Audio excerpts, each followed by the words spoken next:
Good afternoon. Today, we have the distinct honor to recognize Dr. Denise J. Doyle as the winner of the 2021 President's Distinguished Service Award for personal service of exceptional quality to Catholic higher education. Born and educated in Vancouver, Canada, Dr. Doyle spent 30 years at the University of the Incarnate Word. She likes to joke that at UIW, she's the ultimate has-been because she held so many different roles over the years, contributing in the success of the development and the growth of undergraduate adult programs, the expansion of academic schools, and the enhancement of the student and the faculty experiences. Dr. Doyle was an early proponent of supporting faculty to learn and to deliver the Catholic intellectual tradition in their classrooms. She gave early thought to how an institution might hire for mission and then might train for mission.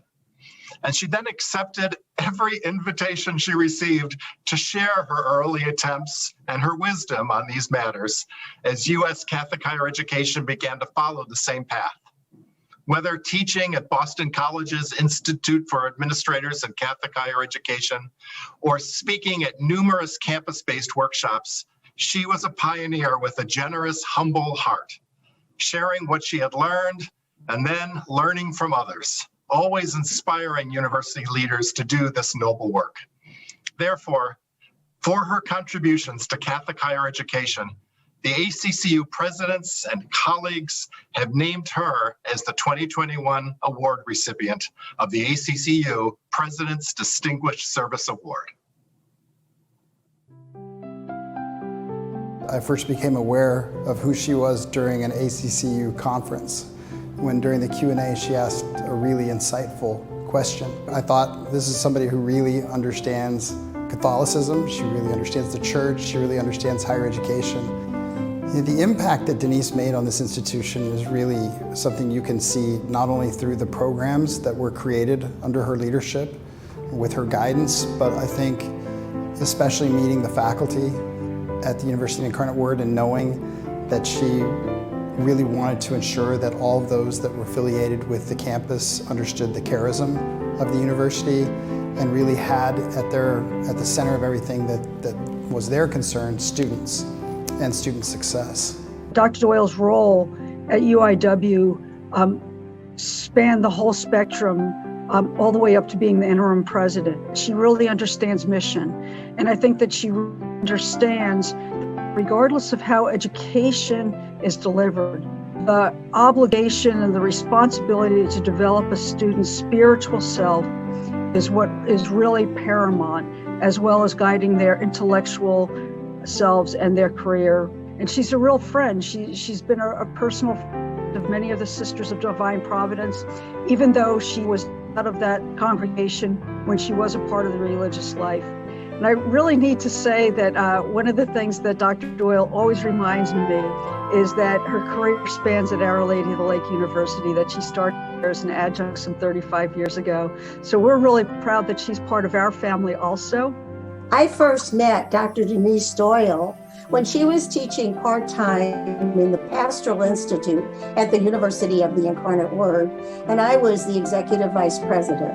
That day in my office, I recognized that Denise saw and cherished the value of Catholic higher education. So I think it's this authenticity, Denise's unique personality, her wit, her determination, and her hard work that she brought to bear to the culture at the university.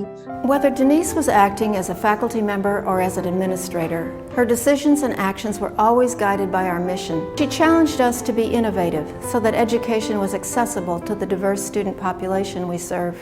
She supported a strong student success division, encouraging evidence-based projects to support curricular innovation and improve student retention. I think one of her most lasting contributions to Catholic higher education has been her leadership on the topic of hiring and mentoring for mission. One of the things Dr. Doyle really emphasized was the transformational nature, or how we as faculty were to transform the mission from the sisters into our daily lives and into our educational practice. It meant to me that it was more than just a job. It it was my vocation. Every time I saw her, I left the space, I left the conversation, I left the speech, the engagement better than when I came. Again, living that mission out. I think from a leadership perspective is probably how she influenced us the most. Like, how do you teach compassion? I mean, you have to role model it, I think. And I think that's what Dr. Doyle did. I would like to thank the board for this honor, which comes as a particularly sweet bookend to my life in Catholic higher education. I feel truly grateful for this recognition. I have had a long and varied career at the University of the Incarnate Word, which spanned 30 years. Beginning as a faculty member, I had no idea that classroom teaching was going to be a small part of my life there, but perhaps the most consequential. Here I learned the most lasting lesson. It is all about the students. Our students are wonderful, and they have been the beginning and end of every part of my career. With administration came other forms of teaching. I worked closely with many deans and faculty and came to realize that mentoring both and helping to guide their careers was as fulfilling as teaching students. In the midst of all of this, I had an insight that became the center of so much work I have participated in. We all knew that the presence of the congregational founders of so many of our colleges and universities was declining. But I saw that the lay people who had worked closest to these religious and who had been closest in church experience to them were aging at the exact same pace. We would soon leave a vacuum of the lived knowledge which the mission and ethos of our institutions depend. It became clear that educational programming and reflective opportunities were needed to form the leadership that would replace us. I see that our ongoing efforts must bear fruit now.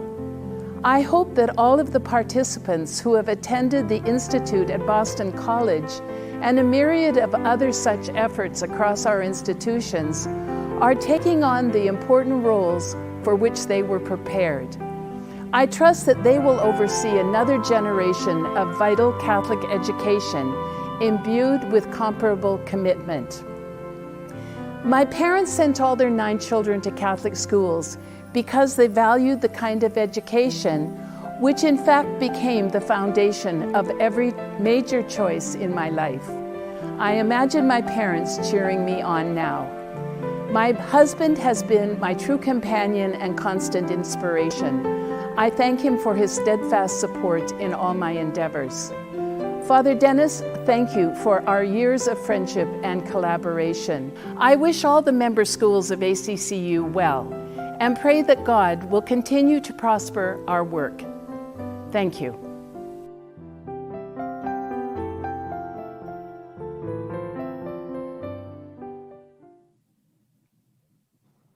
My life in Catholic higher education has provided me with so many unanticipated opportunities, achievements, and adventures. And for all of that, I am particularly grateful today for Sister Helena Monahan, who hired me at Incarnate Word College, practically sight unseen.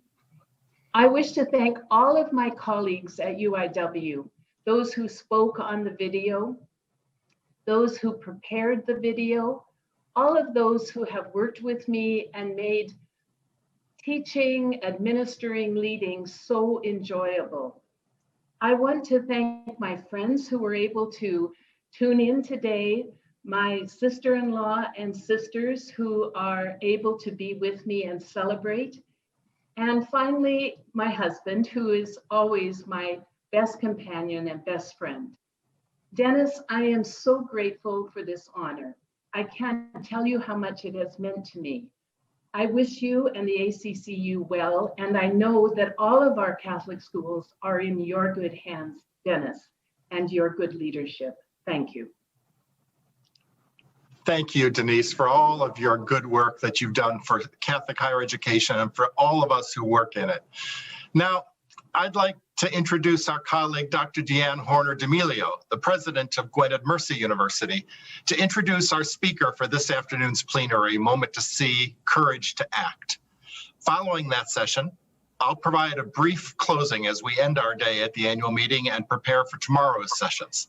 Dr. D'Amelio. Thank you, Father Dennis. Good afternoon, and welcome to this afternoon's plenary, Moment to See, Courage to Act. As we continue to be faced with the multitude of challenges that this past year and this year now brings, we must recognize and take action to address the multiple crises that the disadvantaged face, which, though starkly laid bare by COVID-19, are long-standing and enduring. Catholic colleges and universities have an important responsibility to engage these profound justice issues when we find the courage to act. To our audience, we encourage your engagement during today's plenary. Please utilize the Q&A chat feature, as we'll have an opportunity for our presenter to answer your questions at the conclusion of this session. Now it is my pleasure to introduce today's speaker, Dr. Lynn Miranda, Provost at the University of Notre Dame. Dr. Miranda began her tenure as the Charles and Jill Fisher Provost of the University of Notre Dame on July 1st, 2020, the 5th Provost at Notre Dame since the position was established in 1970. A distinguished scholar in the field of children's environmental health, she is especially well known for her research on childhood lead exposure. Throughout her higher education career, she has placed an emphasis on the success of first-generation students and those from lower socioeconomic backgrounds, a focus that helped narrow the disparities in graduation rates and time to degree. She also prioritized increasing the gender and racial diversity of the faculty and academic leaders, resulting in substantial increases in underrepresented minority and women faculty.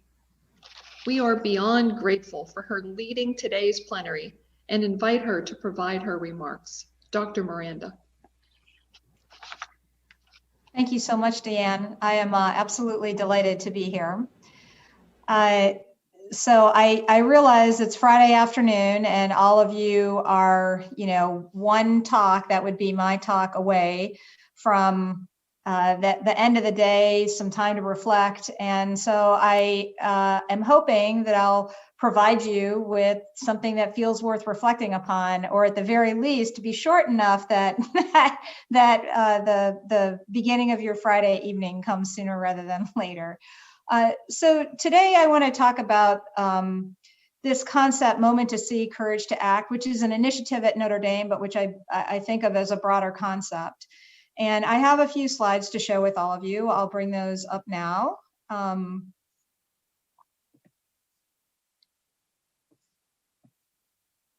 sorry. Okay, so hopefully everybody can see my slides at this point. There we go. So first, let me begin by thanking Deanne for that lovely introduction, and also to thanks for the invitation to address all of you here. One of the things that's difficult about COVID-19 is that we don't all get to be together as we as we attend these conferences. On the other hand, there are so many more people who are able to join us in these collaborative conversations that, maybe we can think about that as one of the upsides of this conference today. So I'm going to start with a slide that's, sort of full of, the reminders of 2020. I know we all wanted to put 2020 behind us, and here I am throwing it back in your face. So we've oftentimes talked about the crisis in 2020 and the continuing crisis in 2021. That would be the combination of COVID-19, economic dislocation caused by the pandemic, as well as the racial justice and social justice protests that have boiled up all over the United States and, in fact, internationally. I would argue that there's actually not just a trisis, but there's a quadsis. So I come from an environmental background. And the fourth thing that I would add to COVID economic dislocation and racial and social justice protests is climate change. We're seeing all kinds of indicators that significant changes in our climate, and we're seeing all kinds of indicators, and they're having a tremendous impact on people. So I don't think I need to remind people of the statistics related to COVID-19, and I think we've all borne witness to the racial and social justice protests that have gone on all over the country, particularly in the aftermath of George Floyd's death, as well as others like Breonna Taylor and Ahmaud Arbery. But also I want to make sure that you remember that way back in March of 2020, doesn't March of 2020 seem forever ago, there were bushfires in Australia that burned over 13 million acres of land and killed 33 people directly, but another 450 people indirectly because of the health effects of all of the smoke from the fires. Then there were things like in May of 2020, which also seems like forever ago, in Bangladesh and India, they were hit by Cyclone Amphan, and that killed 85 people and perhaps even more tragically, millions of people were evacuated and millions of people lost their homes in the face of this giant storm. Here in the United States, we had Hurricane Laura as well as Hurricane Eta, although Hurricane Eta had a greater effect in Central America. So I'm showing you this slide, and there's issues around racial and social justice. There's flooding. There were actually locusts in East Africa. We have the storming of the Capitol. This was actually in 2021, of course. We have the flooding that occurred during all of these various hurricanes and storms. And if that wasn't bad enough, we discovered for the first time that we did, in fact, have murder hornets here in the United States. Now, I'm a budding beekeeper, so I keep a close eye on murder hornets. So I may be more concerned about that than most. But there was just an enormous number of things that happened, and we were all just wanting 2020 to be over, right? Just like put it behind us. And then 2021 started, and it kind of kicked us into the teeth a couple of times too. And in the meantime, while all of these kinds of events were going on, there were other things that were happening. Children still needed to learn how to read. People were still trying to figure out a way to pray and connect with their faith community and connect with God.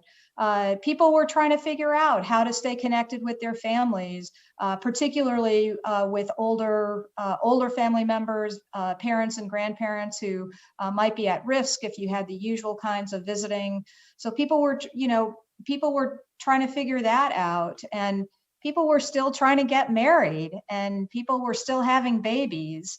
And so even as all of these enormously disruptive things were happening, we were trying to figure out how to do all of these everyday life things in the presence of these enormous dislocations of our life and our lives and our emotions and our jobs and everything like that. And so before I go on, I want everybody who's on this call to kind of stop and think for a moment. And you're all here. You've all made it to this point, and you should take some pride, take some joy in the fact that even with everything that's gone on over the course of the past 11 or 12 months, you have found a way to stay connected with your deepest values, to try to continue to deliver on what you believe your mission here on earth is.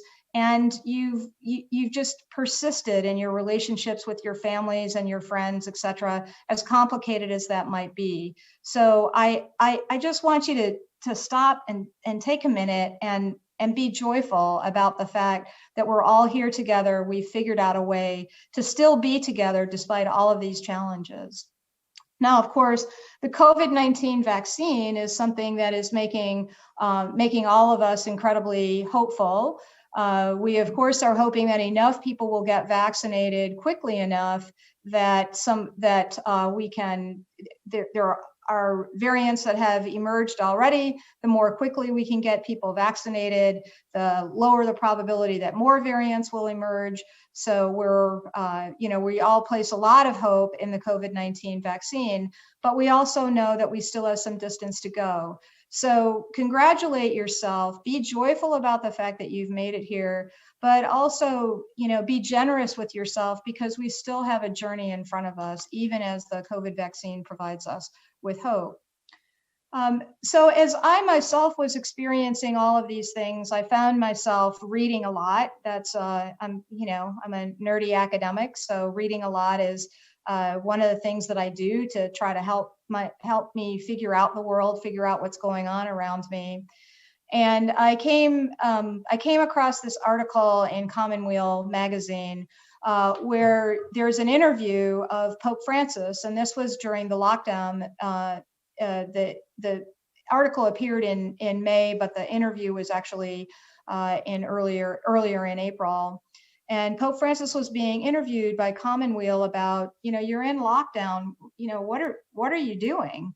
And so what Pope Francis responded was that he was spending a lot of time praying for people, praying for the world, but he was also using it as a time to reflect and to think about what COVID-19 was revealing so clearly about our world. And he talked about the longstanding and enduring inequalities and injustices that persist in our world, and how with COVID-19, those injustices and those inequalities were laid so starkly bare that perhaps this would be the moment to see that they were so obvious, particularly when things like that were happening at the same time when things like the George Floyd killings and the protests that ensued, et cetera, the injustices were so starkly laid bare that this would be the moment that we would see them. And that would be so important for us as we grow as a Catholic community, as we grow as a human community. So shortly after Pope Francis gave this interview to Commonweal magazine, the three leaders of the pontifical academies published this editorial in Science magazine called "The Moment to See the Poor." They're quoting from Pope Francis in this article. And they talk about these longstanding and enduring inequalities.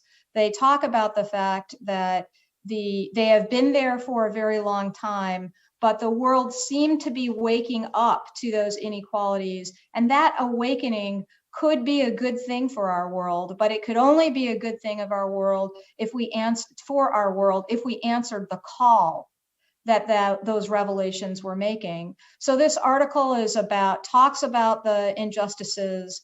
It offers a call, not just to Catholics, it offers a call to humans, to people, to see and respond to these injustices.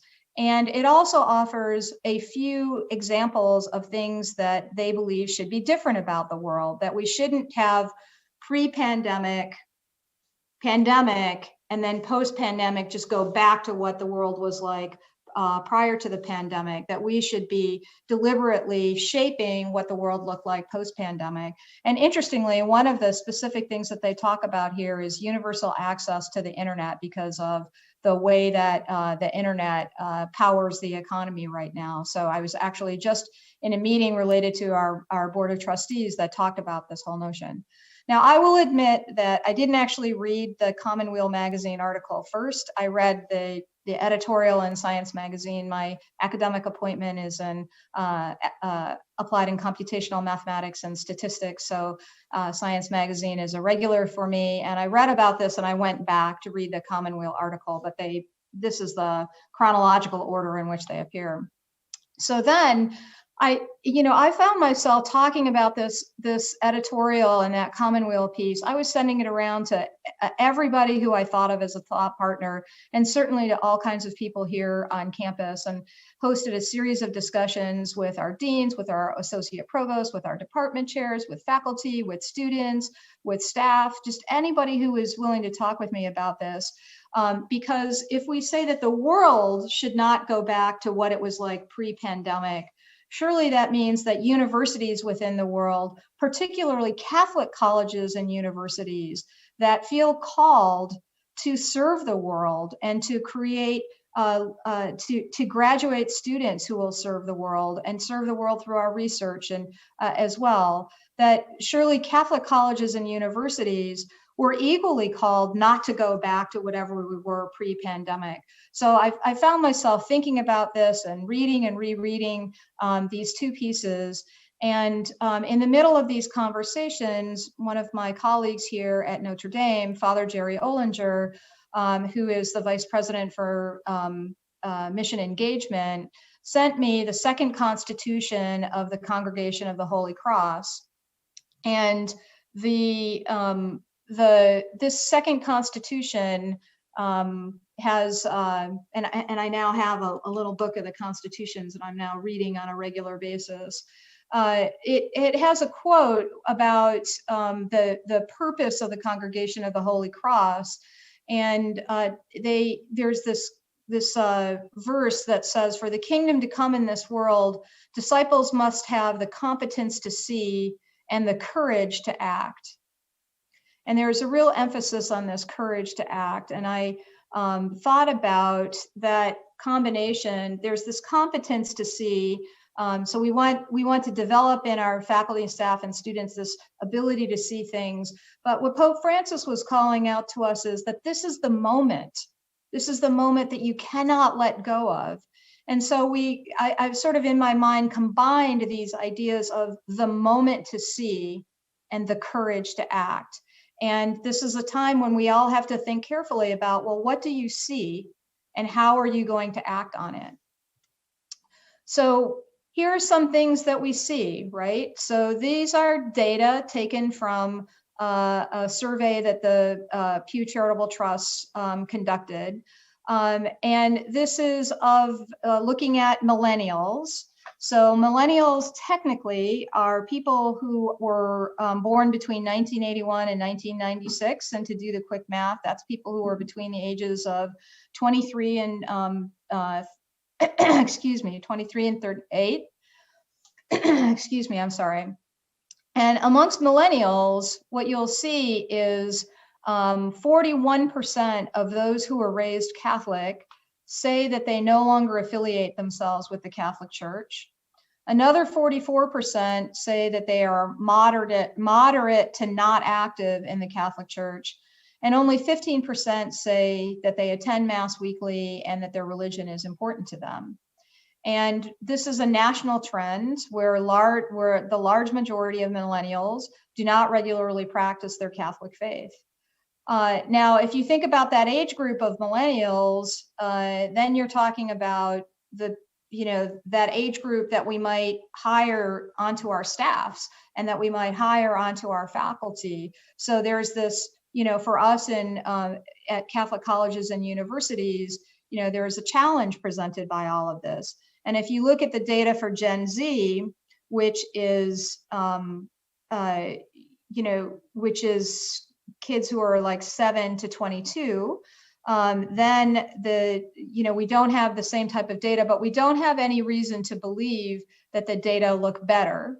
There was some additional research that came out that said that people said that they became are becoming more religious in the presence of COVID-19. But if you dig into that data, what you'll find is that the vast majority of the people who said they became more religious are the people who were already quite religious to start off with.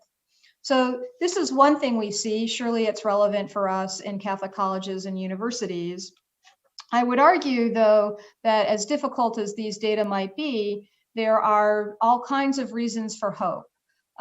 So I told you about a bunch of terrible things reminded you of a bunch of terrible things that happened in 2020 and said, you know, but you should feel joy where we are, you know, having made it this far. And now I'm presenting this data on millennials abandoning their faith, their Catholic faith, and I'm telling you, but you should. There is so much reason for hope. And part of the reason for hope is the fact that it's clear that these individuals still value spirituality, and this is not just Catholics, this is millennials across the board. They still value spirituality. They're hungry for community and meaning. Those are the kinds of things that both the Catholic Church and Catholic colleges and universities should be very good at. We should be very good at building the community that is missing in our civic culture right now. But in order for us to do that, because we have a different kind of student coming to us, we have to think about moving from explaining things to allowing people to experience them. And what's interesting about this is that this is what we're talking about in terms of getting people to come into the church, but it's actually what we have been discovering in higher education about what works better in higher education, rather than just trying to pour information, flip top head, flip open the head and pour information into the top of the head, and then it all leaks out the ears. That you engage students in these active ways of learning, and they learn better, they get more excited about it, etc. So we have to move from explaining to providing places where we explain things to people, to providing places where we provide experiences to people. And we have to move from proclamation to conversation. And the other thing that we hear quite a bit from those who are trying to think about recovering the faithful to the Catholic Church is this notion of radical hospitality. How do we ensure that people feel that they have a place in the church? And I would say that when we look and as members of Catholic colleges and universities, we need to think very hard about ensuring that we have radical hospitality for every member of our community, so that our low-income students feel welcome, feel that they're part of things, so that our students of different racial backgrounds or different nationality backgrounds feel they are welcome. So what we see is these clear signals that young people are sending us about what they need and what they want in terms of engagement, right? Another thing that we see amongst young people is this incredible level of alienation, isolation, and depression. And that has only been made worse by COVID-19. I'm sure all of you, as part of educational institutions, saw the June 2020 study that the CDC did that looked at pandemic-related mental health concerns, and which saw big increases in anxiety and depression, in stress-related disorders, in substance abuse, and in suicidal ideation. And these kinds of phenomenon are disproportionately high amongst young adults, amongst people of color, amongst people who are caregivers, and certainly amongst people who have pre-existing psychiatric conditions. So even in we see people, you have this data from Pew Charitable Trust talking about people turning away from the church. At the same time, you have young people feeling lost and lonely and sad and longing for meaning, longing for connection. And that is a place where institutions of higher education can play a very special role. Another thing that we might see around us right now is this deep distrust in science and institutions. And institutions including higher education, institutions including government institutions, and including the post office or whatever the case might be. And there has been an enormous amount of manipulation or misuse of facts to suit political positions. As a scientist, it's so distressing to me to see how we are, as a society, becoming less scientifically driven, less data driven in the way that we think about problems and the way that we try to approach solving problems. We've also had these attacks on higher education. We're another institution that's under, under duress. And this distrust of public institutions more broadly. And what is amazing to me about this is that if you think about what happened in 2020, there are some other things that happened in 2020 that are astonishing. We developed a vaccine for COVID-19. The last major vaccine that we developed took 4 years for it to develop. We've been working on a vaccine for malaria and for HIV for decades, and we don't have a vaccine for it. But because of the nature of a coronavirus and everything that we learned about mRNA 5 years ago made it possible for us to have this rapid development of a vaccine. That is an amazing thing. It is a celebration of the commitment of our scientists, the commitment of resources to the scientific enterprise, et cetera. It's an amazing thing. It's also, you may or may not have caught these other 3 major scientific developments in 2020. One of them is the development of this high resolution cryo electron microscopy, which is a technique that is so high resolution that it allows scientists to see individual atoms. So that's like blow your mind crazy that we were able to develop this technique. And it's absolutely critical for understanding protein structure and function. So the implications for human health, the implications for environmental health are enormous. And that happened in 2020 also. We also saw for the first time in 2020 CRISPR CAR-T technology for treating cancer and particularly refractory cancer. So there's a whole new suite of treatments on the horizon because of this discovery. It's an amazing thing for us. And because of all the other things that were happening, we didn't have the time to sit and reflect and celebrate that. And the other thing I would say is that these are my top, in addition to the COVID vaccine, my top 3. That you may or may not have read about DeepMind's artificial intelligence, which is using these deep learning programs to better understand or determine the shapes of proteins, which again has an enormous potential impact on human health and the environment as well. So even as there's been all of this distrust in science and institutions, it's been happening at a time when science has been, moving forward like lightning in an amazing way. So we can see the distrust, but we should also be seeing these great advances that are going on at the same time.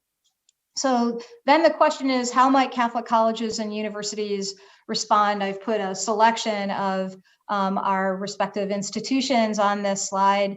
Shout out to my friends. And of course, I had to put the beloved Golden Dome on the slide for all of you to remember Our Lady's University. So how might Catholic colleges and universities respond to what we're seeing? How might we act on what we're seeing? All these contrasting thoughts that might be going through all of our minds right now. So I would say one thing to think about is, well, what do we have in common? Well, we have a lot of shared values. There's a reason why we all gather together in an annual meeting to talk about what's going on in our institution. And it's more than just that we're Catholic. It's that as Catholic institution, we have a whole series of shared values. We also have an educational mission that is about developing the mind, the body, and the spirit of our students. I know that we all talk about this quite a bit with reference to undergraduates, but I would actually argue that developing that holistic formation, that constant process of discernment that we're all in is equally applicable as we think about our work with graduate students and for our staff and for our faculty as well. So that educational mission is, when I talk about that developing mind, body, and spirit, I'm talking about our students, but I'm also talking about our entire community. And of course, we have a research mission to serve the world. We might be serving the world by figuring out what type of poverty alleviation programs have the biggest impact. But we also might be serving the world by doing basic research on mathematical topology, because as Catholics, we believe that each of these discoveries, something new that we learn about, illuminated manuscripts, we believe that each of these discoveries is revealing the beauty of God's creation, revealing the beauty of the natural world, revealing the beauty of the human condition, right? So we share that, where we don't think about research as just a thing that we do at the university. We think about research and what comes of research, whether it's applied or revelation of the beauty of God's creation. We think about that as fundamental to what we do as higher education institutions. And the last thing I would say is that what we share in common is this belief that engagement with the world, whether it's institutional engagement with the world or engagement with the world by our students, is critically important and is part of what we, is part of how we, build a just society. It's part of how we build the beloved community. And I find myself oftentimes talking to students, but also talking to faculty and staff here at the university about what we're all seeking is work that's intellectually challenging and interesting, but we also want it to feed our souls, right? So there's this suite of things that we have in common with each other. So what might be, so Pope Francis says, this is the moment to see. I certainly feel called by the constitutions of the Congregation of the Holy Cross, this phrase about courage to act and putting those two things together. I hope you will feel called by that as well. But if this really is a moment to see, where we must find the courage to act, what I would say is what's going on right now is there's this whole series of events. And it's like we're in a boat and we're getting blown around on the sea. Here comes COVID-19, here comes economic dislocation, here comes racial and social injustice, here comes another cyclone or hurricane, etc. We're getting blown around on the water. And when you're getting blown around on the water, you can just sort of, wait and hope that it ends and you end up wherever you end up. Or you can say, I'm going to figure out a way to steady myself. I'm going to look around. I'm going to really see what is going on. And then I'm going to make some decisions about where I want to be, a year from now, 3 years from now, 5 years from now. So I think this is an opportunity to shape rather than be shaped by the events around us. I also think this is an opportunity for us to rethink our individual and collective paths forward. This is an opportunity for us to, just as, we're all longing for this sense of belonging and connection. All of us have experienced these buffeting events, all of us. So that means that every member of our community can be a meaningful engager in discussions about where we want the community to go. We've all felt those winds, and we all can think together about where we want to end up in the long term. And the idea behind all of this is that down the road, we should be better because of, not despite, our challenges. So I love this photograph. That plane is actually in the air. This is a real photograph. It's not doctored. And the person in the car who's reaching out is actually fixing one of the wingtip lights on this plane. So they were literally, I guess, fixing the plane while flying it rather than building the plane while flying it. So when I make a point like this, where we have to take this on, really do some big things right now. I know that many of you, I am certain that every single one of you has said at some point or another over the course of the 11 months, of trying to figure out how to respond to COVID-19 and the economic dislocations and the protests and climate change, all of these things, like, holy cow, we are building the plane while we are flying it. And the other thing that I'm betting that all of you are saying, I know that I've said this and this next phrase of, how are we going to find the bandwidth to do anything more than we're doing right now?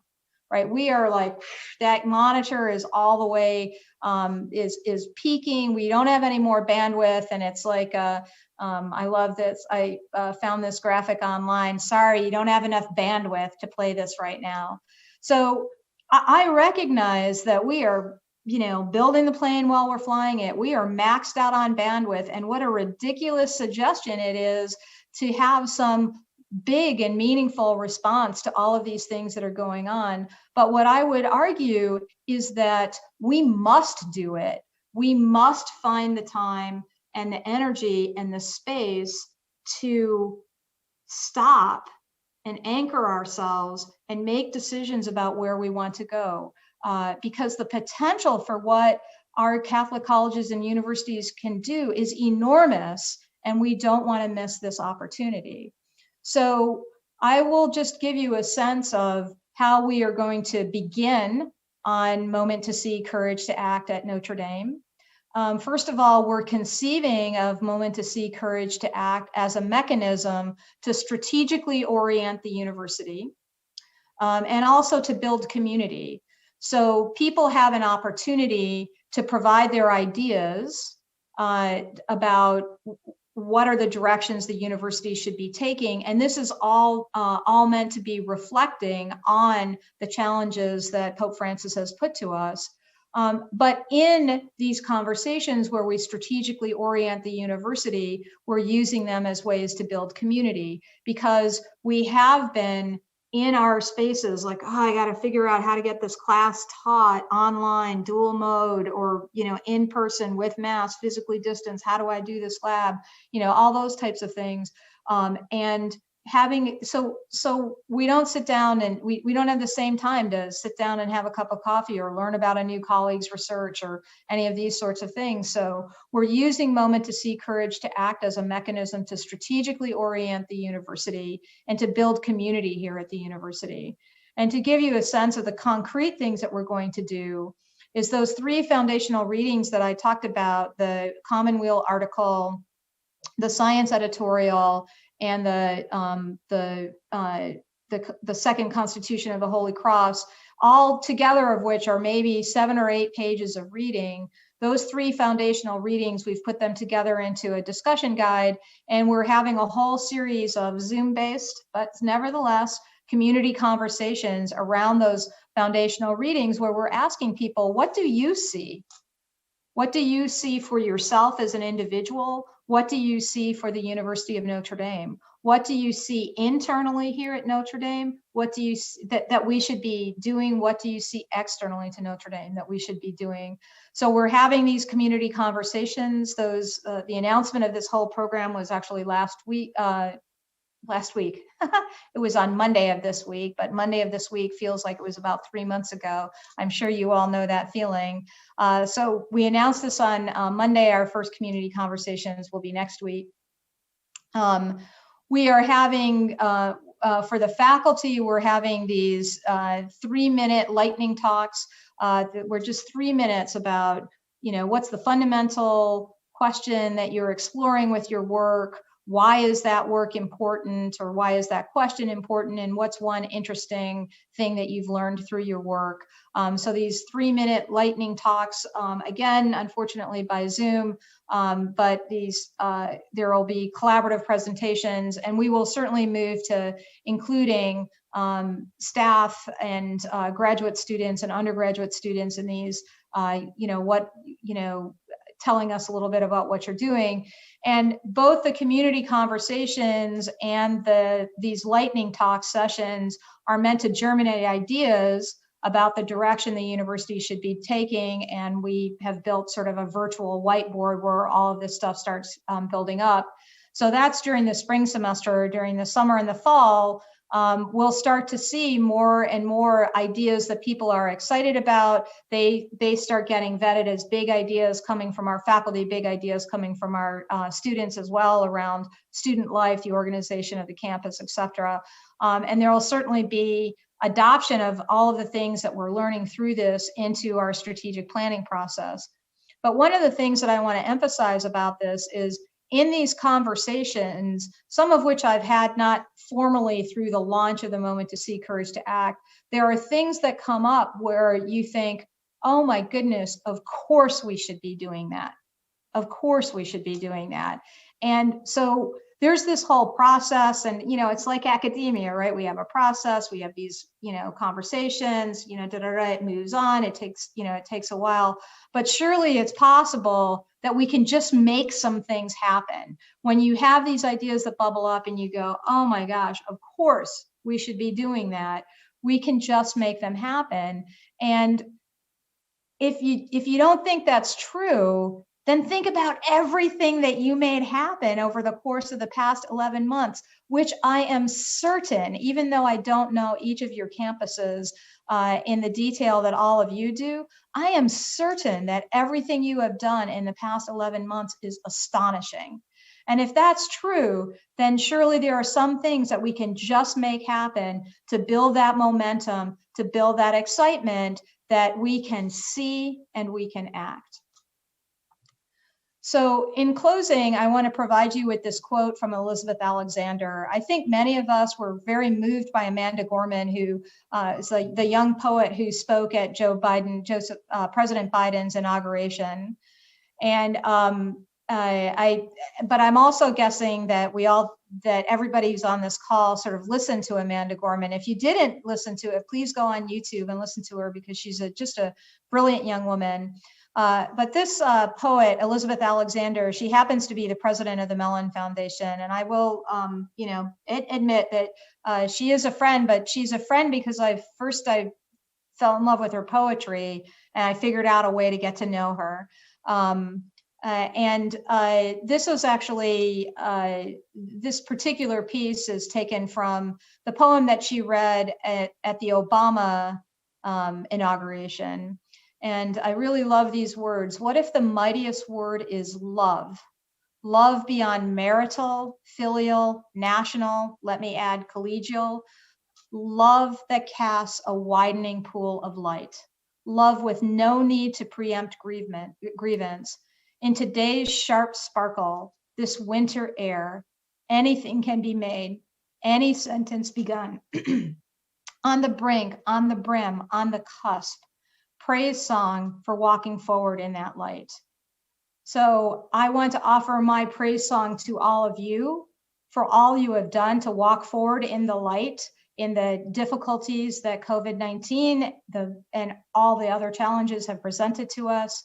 I want to offer my praise song to all of you for what I hope will be your willingness to take up this challenge, to see in this moment, and to act upon what you see. Thank you so much.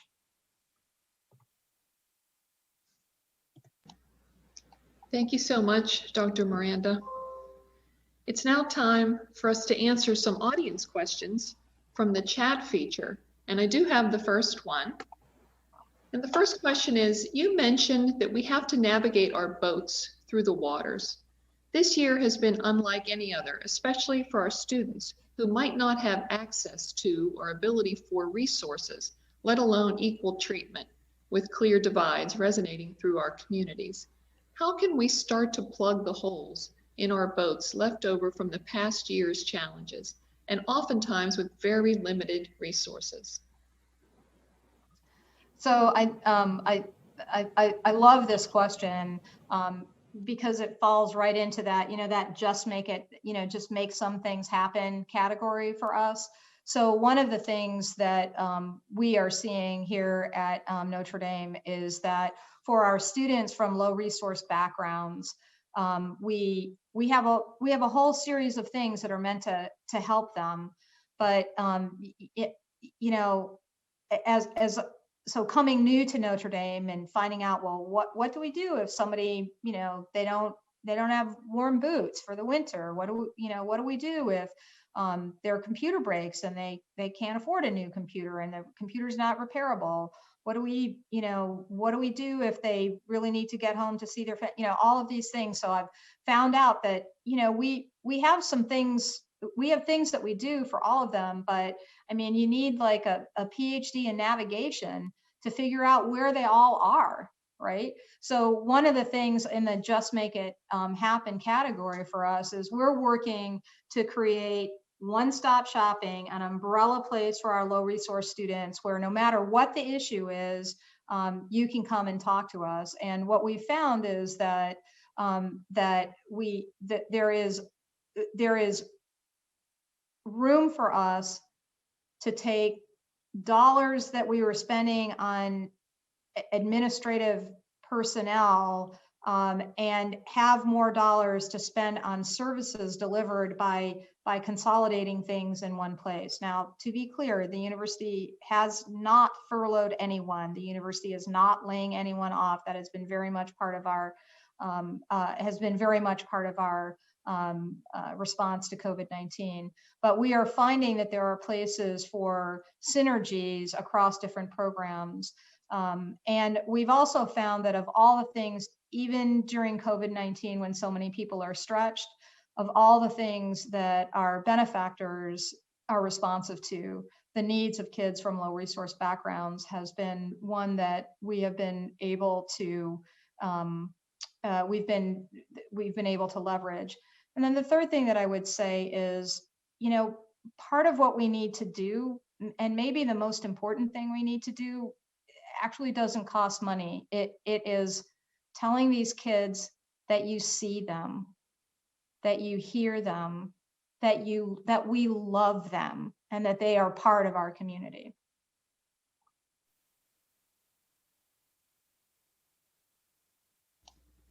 Thank you, Dr. Miranda. Any other questions, you can please post in the Q&A chat feature. So we do have another question. Can you share the discussion guide and the 3 readings? Sure. Yeah. So my email address is mlm@nd.edu, and anybody who wants a copy of the discussion guide, just send me an email and I'll send it to you. You can probably find it on the Provost office website, but if you send me an email, I'll send it to you. Thank you. Mm-hmm. It's Friday afternoon. People don't have questions. People want a snacky snack. Can I tell you how much I love the airplane photo? Isn't that fantastic? I had to comment on that.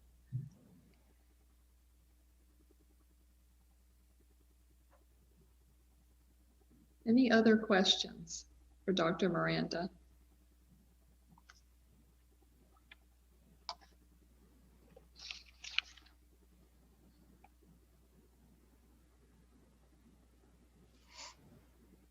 I want to make sure to have the right amount of pause here.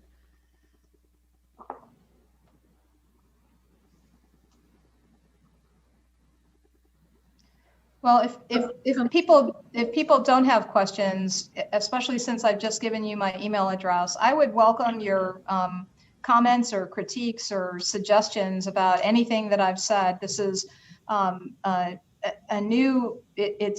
it's a new set of thoughts for me, and as I'm sure you could tell, I'm still sort of forming my thinking around it, and we're just beginning to roll out this programming at Notre Dame. So I would be delighted to benefit from any advice or guidance that anybody on the call might offer. Well, thank you so much, and your passion around this is clear to, I'm sure, all that are listening. I do have another question that's been posted. For institutions that are facing the additional challenge of significant financial distress as a result of COVID, what suggestions might you have for trying to stop, anchor ourselves, and plot a course forward when people are anxious about their job security, demoralized? Advice and for dealing, I think this is a separate one, so I'll stop at that, their job security and demoralized. Yeah, so one of the things that I would say is that when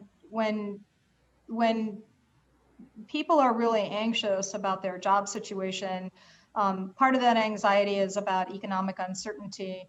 Part of that anxiety is about loss of control, not knowing, you know, not feeling like you're in control of where your life and your family's life is going because of these economic threats. And I actually think that involving people in these discussions, as anxious as they are, it is,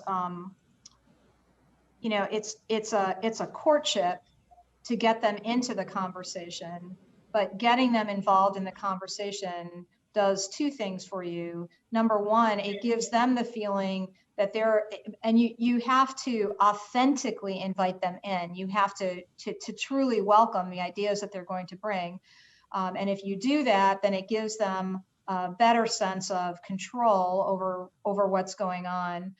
The other thing that you get is, I have found that it's almost always the case that, you know, we think about leadership as the people who are up here in the organization, but when you go down through the organization, there are all kinds of people who, you know, who have great ideas, you know, that can be cost savings, or they can provide for a better experience for students, or, you know, whatever the case might be, but they don't feel that they have a way for putting their ideas up. And so you actually benefit by engaging people more broadly. You actually benefit. All of that being said, you know, I am aware that these are very challenging times financially for many institutions. I am aware that Notre Dame is in a fortunate position financially. But what I would also say is that, you know, we have common, as Catholic colleges and universities, we have common cause around what our mission is about education, what our mission is about the kinds of research that we undertake, et cetera. And I wonder if there are ways, and even using the ACCU as a mechanism for us to connect with each other and learn from each other and find synergies across our institutions as one way to take on some of these financial challenges. Thank you so much. I have one more. How do you suggest engaging governing boards in this dialogue at the appropriate level? So I think the timing of, you know, it's always an interesting thing. When do you engage the governing board? When do you engage students? When do you engage faculty, et cetera? So I'm a provost, not a president. So, you know, I'm going to say, I want to make sure I've engaged the faculty before we take it to the board. But part of, like, if I put this idea, it hasn't gone to our board, although some people on the board have heard about it. And the reason for that is I want to begin to get some of the ideas that are coming out of the process as a look what we learned through this process as part of the presentation to the board, even some of the earliest ideas. So we are rolling this out first with faculty. We will be later in the semester, we'll be rolling this out more with staff and graduate students and undergraduate students. And we should be, I would say, by our May board meeting, we would be in a position to have some preliminary presentation of the idea to the board. Right now, it's an initiative coming out of the Provost's office, but it's also, I mean, it's something that I'm thinking about and, you know, trying to write about all the time right now. So I would say that timing in terms of a governing board, I'd want something more concrete in terms of the results that could come out. I think sometimes, you know, I've only been at Notre Dame for 6 months, so, you know, what do I know about our governing board? You know, I haven't actually met, I've met one of our board of trustees in person. And that's because he interviewed me during the search process before COVID-19 really hit. So, you know, what do I know about our board? But what I would say is, you know, sometimes like when you present a conceptual idea, a reaction is, well, that's an interesting concept, but you know, what's going to come of it? So I'd like to have some of the what's going to come of it in my hands before we take it to the board. Thank you. I think that makes complete sense. So we have time for one more question. And we have one here that says, thank you for calling attention to the positive research breakthroughs that have taken place in 2020. Historically, we don't remember the Spanish flu the same way we remember World War I and other world events. What do you think will be the most significantly remembered event of 2020, a century from now? What do I think will be well, are you asking me that as a scientist, or no, the question said event.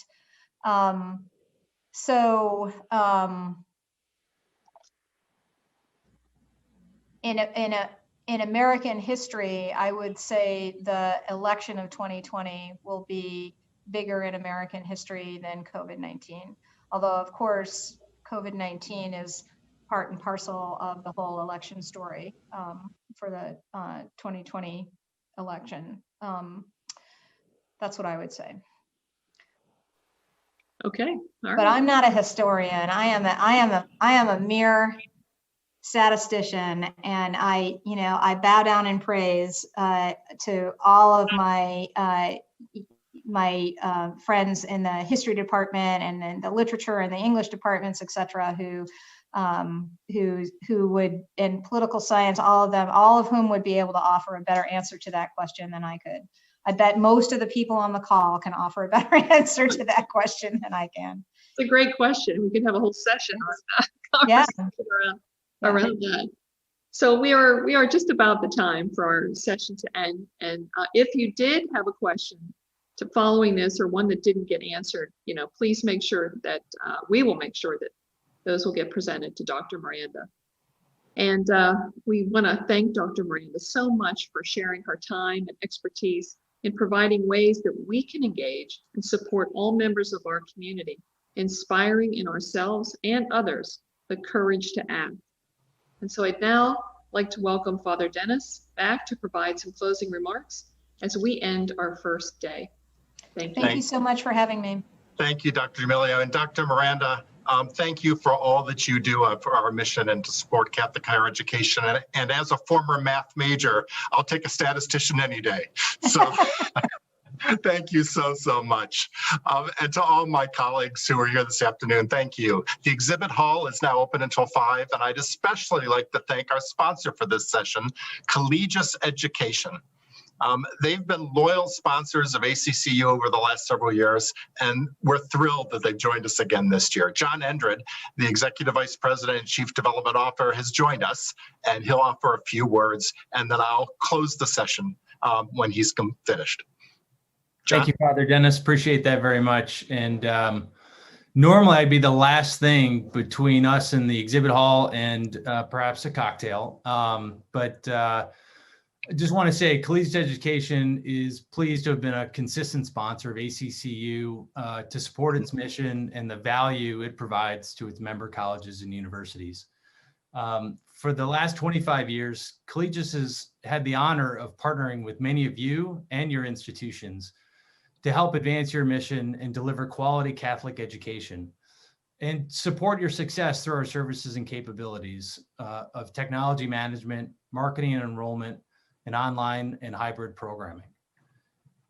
Just as Dr. Miranda said, I think we would welcome the opportunity to figure out together how to build the plane while flying it. I also love that, and I will probably be stealing that image. But we certainly welcome during these unique and challenging times helping solve problems. So thank you very much. Have a very rewarding conference, despite the fact we're not together. Father Dennis, thank you. We appreciate it. Thank you, John. As we close now on the first day of our 2021 annual meeting, the ACCU, its staff, and its members are grateful for today's speakers. And we look forward to a robust lineup of tomorrow's plenary and keynote sessions, where we'll continue to explore our roles and the needed action for the future of Catholic higher education. So we encourage you to complete the day's evaluations. We use those as we plan next year's events, and to stop by the exhibit hall to speak with our many wonderful event sponsors, which is open until 5.